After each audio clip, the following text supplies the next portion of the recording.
David Lee, welcome back to Buffalo Fireside Chats. How you doing? Thank you all. Thank you, guys. How are you?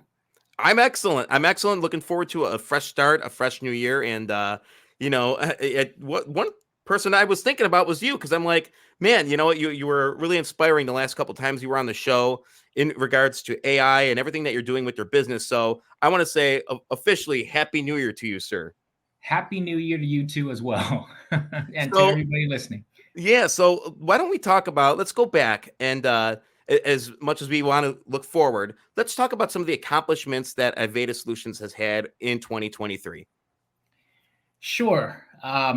There's quite a bit, and I don't have my press release here on a website, but what we did in 2023 was able to acquire contracts and agreements.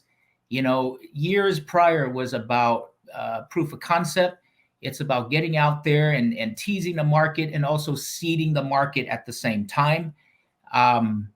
So agreements, contracts in what are three prime product sectors here. Everybody talks about AI. So the product that Iveda has out there is Iveda AI. This is our real-time video analytic search system and platform. It's that platform that takes any existing old school camera that's still functional today, and we allow you to find faces, weapons, license plate, dog, cat, kangaroos now, by the way.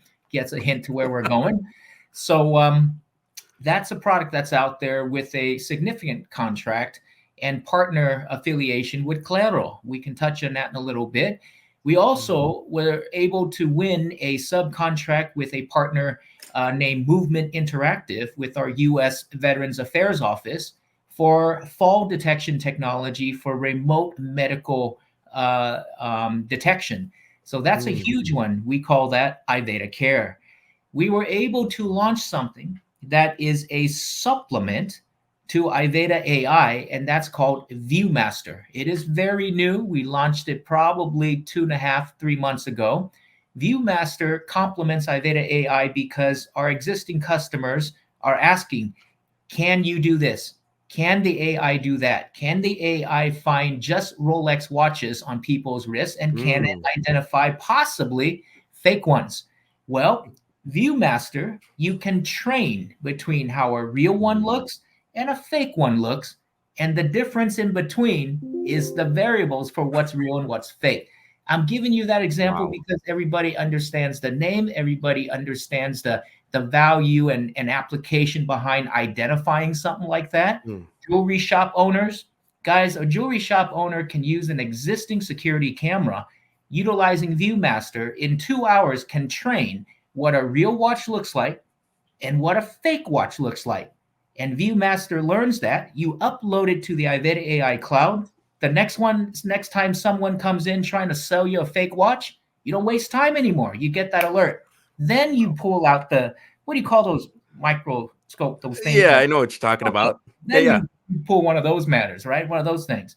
But guys, I'm proud because we launched, there's a lot of products and everybody thinks we're old school, knocking on doors, picking up phones. We still do that, but we do that at a very high, sophisticated level so that we build what's called a reseller channel network. If I can make 10 phone calls a day, but if I partner with the right reseller and enable the proper support structure and infrastructure of a partner, and they have 500 salespeople, that's what Iveda is doing. That's what Iveda accomplished. So yeah, that's piping into the network, I would say. And you know what? Honestly, like talking about how you could utilize the infrastructure that's already there is really, it's a cost saver too for people and their businesses. I mean, to get into those hardwires, and the ViewMaster sounds great. The possibilities there are endless. God only knows what you'd be able to do. Well, you just demonstrated about the Rolex and the watches. Eric, it could count how many pepperonis a dude is tossing up. You got a 16-year-old working for you, just tossing a bunch of pepperoni on a pizza. Do you realize that ViewMaster can count how many pepperonis have been tossed in that pizza?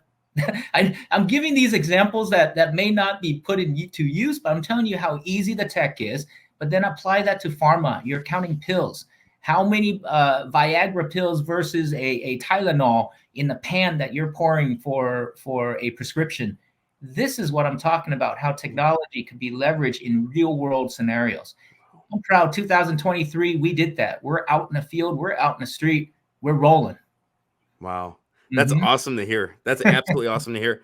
I am glad that Iveda Care is rolling along too. That's something that I thought that was, it's gonna be relevant and it's not Yes. going anywhere.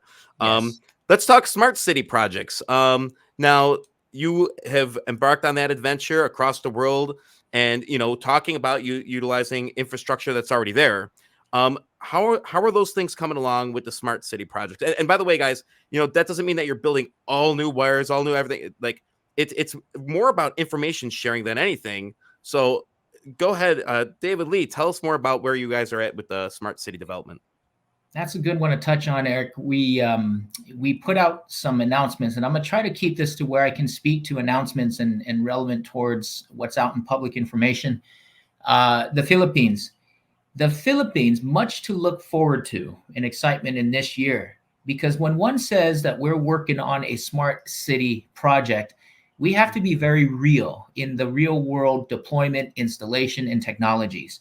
We start with the layer of communications. That's wireless networking, guys. Those are the Wi-Fi, 5G antenna radios Mhm. and radio servers that one needs to install on existing electric poles or light poles within that city. Now, once you have a layer of communication, then you start applying all the devices for which you're going to send data across that communication network. In our world, it's loud horn speakers for the mayor to announce weather catastrophes, flooding in certain sections of the Mhm. city. And then, of course, there's cameras. Cameras not to just watch people and cars drive by, cameras applied with Iveda AI. Remember, Mm.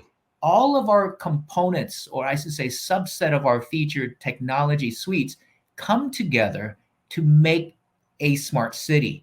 Along with the communication, we have Wi-Fi and Bluetooth gateways that are applied to these poles and boxes as well. Why? Then you put taggers. Taggers on what? Taggers on police motorbikes, taggers on city Mm. garbage trucks, tags on items that you not only want to know where, but there's also meters that tell you, is the garbage can full or is it flooded or fire? Remember, IoT, the Internet of Things need connectivity. So when Iveda says we're working on a smart city project, you must salvage what's functional. You must bring up a realistic measure and medium for how your devices will communicate. You can sell it all a Mm. bunch of stuff, but if they don't work well with each other, they can't transfer data effectively, the customer's not going to be happy. So we're as we begin, when we announce, let's say, a $1.5 million contract, a $3 million contract, please, shareholders, understand a check is not given to you at that moment in time. There's these layers of components, devices, deployment, and back-end software that all gets put into this wonderful city. And eventually, how does it become smart? When all of what we do begins communicating and thinking and making Mm. decisions on the customer's behalf based on real data that comes throughout their city. Very exciting from Taiwan. We're working now also in the Middle East. Please note the Middle East. We said something a little about Cairo and Egypt. Mhm. This is why when momentum is initiated in 2023, I'm always excited because I know what's happening, but I know as shareholders and people viewing and following, they go, okay, what happened? Well, what happens? We're working. We got to work to make this stuff reality, right? It's not just a press release. So, Eric, I'm Yeah. stoked.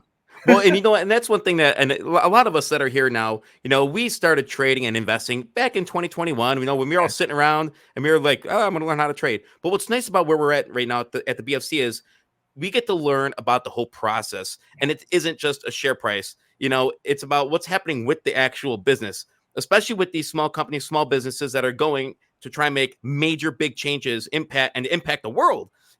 So that sounds awesome. Congratulations on the success that you've been having. I do have a question from Thebes. All right, here we go. It's sort of a double question. So, by the way, Thebes, thanks for joining. I'm in IVDA. My question is the company expanding sales? It's been around a long time. And he follows up with, also, when does he expect an increase in net profit? Very good question and very valid. I understand that we've been around for a long time. And the advantage of being around for a long time is that you learn to adapt and evolve to the market demands, what people are truly buying versus what the entrepreneur or we technology cats believe people want. So please understand and help me share the respect of time and longevity. It's and what that gives you is the strength of today. Every company wants to build that hockey stick trajectory. Well, it's not a decision overnight. It's truly measuring the market conditions and not generically speaking, market conditions relevant to you and your company, whatever you're trying to sell. Forget the mass industry. It's about you and your company, how you become successful, how we win. And whoever was asking that question to address long term, after 20 years, we not just have proven technology, we have what's called validated technology, validated and viable to what and how and why a customer will buy it. And we're, yes, expanding sales. How do we expand sales? In the early days to date, the company did everything direct for what? Proving concept, proving effectiveness, and yes, technology viability. But today, over that same span of time, we didn't just sell and try to sell again and forget. We sold and we wanted to train others how to do it. Iveda's business model is all on a reseller distribution channel. We license our technology, OEM our technology to names that you don't even know have us in them today. That is our secret. That is our method. So have patience with us because the time is now. We are here and we've invested good time, good money, and we're doing it right. This is not a quick fly by night. Obviously, after 20 years, nobody can say that about us. And certainly now on NASDAQ, it's a whole different world out there for us. The kind of clients and sales opportunity that we have here in the United States and international is very exciting, very significant, and relevant to the technology that we built over time. Sales is up. Net profits, the company's been striving to meet profitability. The good news is, guys, and again, I can't speak to anything that I can't put out in an 8K, but the goal over time, we've kept our expenses low. We've maintained good cash. Because we have long-term development, we're not throwing spaghetti at the wall and hoping that it sticks. We know how to tune things. We know how to build things for an awaiting customers. So thank you for all your patience out there because 2024, I can't say it out loud right now because somebody's going to kill me by September. I don't reach it. They say, well, David Lee said, well, guys and gals, the goal is strong. The company is confident.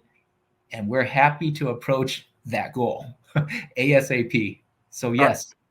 All right. So everything I got from that is the share price will be $20 next week, correct? I'll follow I'm glad you have a sense of humor. You know what? No, I love the answer. And Thebes, I hope that was good for you. So yeah, thanks so much for joining us. I do have one more quick question before you go. Sure. You've done a lot of traveling around the world. Just where is one of the most interesting places that you've been, that you've traveled to? Interesting. I'll have to say Asia, Southeast Asia.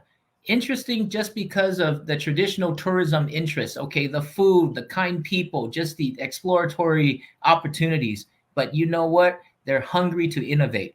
They've even without the Western capital, they're hungry to adopt technology. That's what makes it interesting. It's easy to work with.